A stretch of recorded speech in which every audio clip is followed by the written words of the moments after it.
ඉස්සර ගෑනු ළමයි කසාද බැන්දේ අවුරුදු කීයද? 16න්. දැන් ඔය අවලගේ මුත්තම්මල හැම ජීවිතලා ඉන්නවනම් ආච්චිලා හැම ඉන්නවනම් ටිකක් ඒ ආච්චින් අහන්න. ඒකනේ ඔච්චර ළමයි ගන්න හදන්න පුළුවන් උනේ. තව පවුල් වල කීයද 7යි 8යි.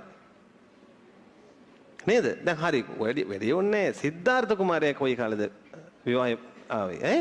16න්. ළමයි හැදුවේ 20 ගානෙන්.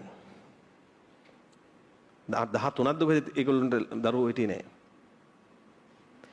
ඒ කාලෙම වින්දා.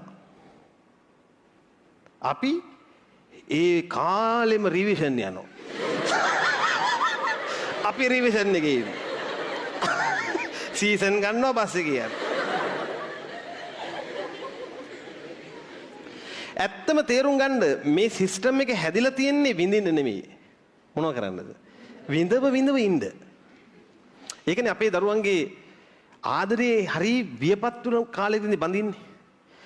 කවි ලියලා එපා වෙලා විරහව විඳලා එපා වෙලා බූට් කාලා මේස් එක කාලා ලේසුත් කාලා තමයි කසාද බඳින්න. පිරිමි එපා වෙලා ඉන්නේ.